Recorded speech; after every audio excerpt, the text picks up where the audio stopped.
Another fun booth at NAMM this year was Marshall, and I think they're back after 5 years. Somebody correct me if I'm wrong, but they had a cool booth. It was just fun. It's Marshall, right? If you watch Steve Sterlacci's NAMM video, I guess the day after NAMM, Marshall was sold to a Chinese company. Maybe they made their booth so cool to help seal the deal, because it was a lot of fun. Who doesn't love it? I did not check out these pedals, but that's kind of cool. I did check out these smaller heads. Super cool for the studio. Speaking of which, Friedman had this really cool Jose Friedman modded amp, and it sounded killer. It sounded wet. I've never played a Jose Friedman. We always wanted one to get our Marshalls, modded by him. But it sounded exactly what my mind thought it always should sound like, and that was pretty special.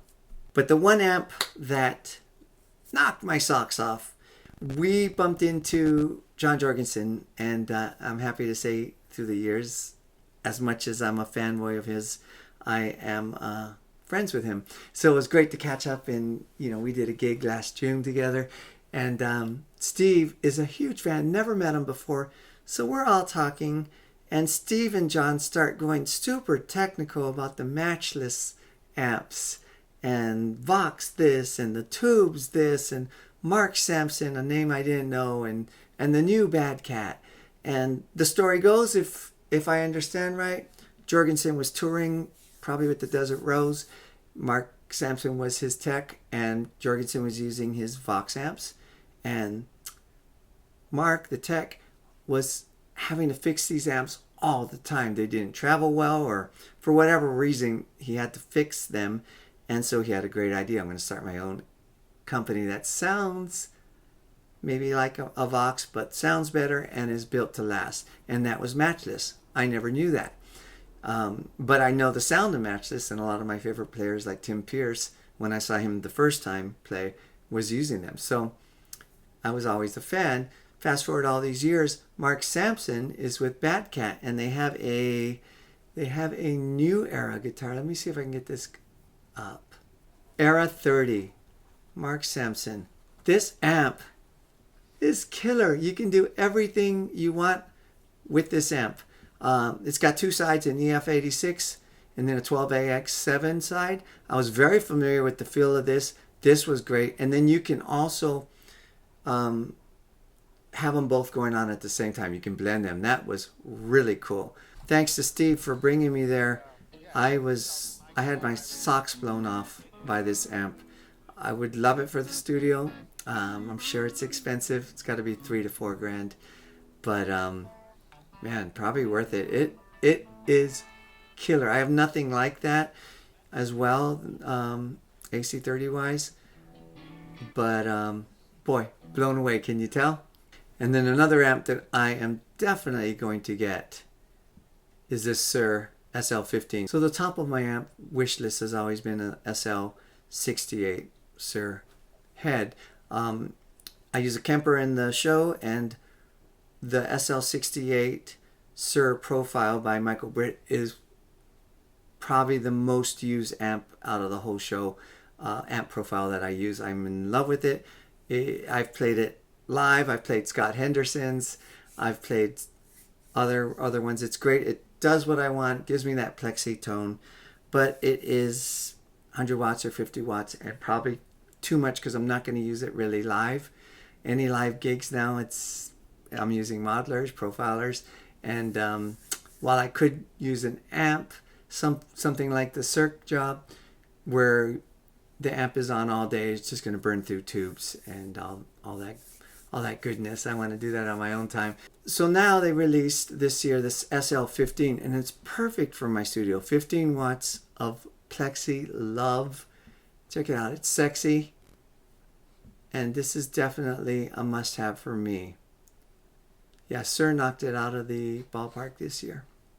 My main amp is a Friedman Dirty Shirley. I love that, and so I always go to the Friedman booth, or in this case it was that conglomerate of Friedman and Tone King and Soldano, and that was a fun booth.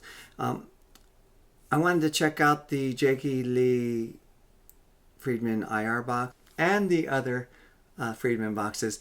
When I got there, which was early in the morning, that one station I couldn't turn on. Nobody was there yet to turn it on. I wanted to hear it in a quiet environment.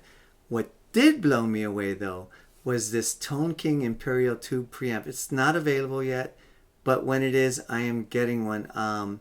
Had 3 tubes, one for the preamp, one for the 2 effects, which is reverb and a tremolo, and then one, I want to say it's a 0-watt power amplifier, and that in my mind is what gives you that feel. So I'm always looking for like an analog amp with digital effects for a in-ear monitor IEM rig. That's the world we live in. That's the world we make money in now.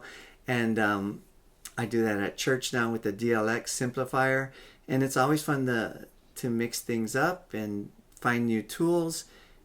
This is going to be my new tool. It's kind of like a Fender. It's supposed to be, but I did get Fender vibes from it, but I also got some like barking, maybe Plexi vibes with it. The reverb was great. It felt good. It sounded great. And we're talking here, right? So you're not pushing air. What can we do to have some tools help us get from that feeling of how we grew up playing with amps and pushing air and playing loud? I'm hoping this is it. I'll do a video when I get one, and I'll put it with some digital effects. It had stereo outs as well, which I really liked. And you can load your own IR in there, which is really cool when a company lets you load your own third-party IRs. And I'm super excited about this. By the way, on that Tone King, correct me if I'm wrong, but I think also Synergy amp systems have something to do with the power amp system of that. Super duper honorable mention to Thomas Blug. He is now going to go on his Amp X, whatever it's called. He's going version 6. Last year was version 5. We talked a while about it because I'm so excited about that. It's his Blug. I use an Amp 1 for some gigs as well. It's all that, Class D tube goodness, his evil audio genius in there with effects. And last year it blew me away. He says it's still not quite right. And when he has to do each version, he can't take modules from each version and just insert it. He has to start from scratch. So when it does eventually come out, it will be right. But I was really hoping this was the year. Got to catch up with Line 6's Ben Adrian. I was a little excited to see if there is new Line 6 hardware. There isn't, but in fairness, last year they released 3.8 firmware update, and that makes every Line 6 Helix or Stomp new. It was a great update. I think this January they came up with 3.81, but it's all good. I'm a big fan of Line 6. I'm always having my eye on what they're coming up with next. Hey, just as a note, I know 2 really good professionals here in town, and they use Line 6 products, but they only use one amp model. It's one of the Dumble amps, the Grammatical or the Litigator or the Aristocrat. Correct me if I'm wrong. And they sit on that one amp model, and they either add Stomp Box effects to it or use it in the Helix, the big box Helix, and that's all they use. And it's interesting because it's a great product. It works great, and you can rely on it night after night. But there's so much more that the Helix can do, and they're only using it in that one kind of virtual pedal platform way with the Dumble amp. Interesting. So we're here at NAMM. I am so amazed at this. You come to 2025 and you think it's not going to be as big as it actually is. I'm in the drummer lab right now, and just walking around, just sharing with you guys how everything is, and it's good.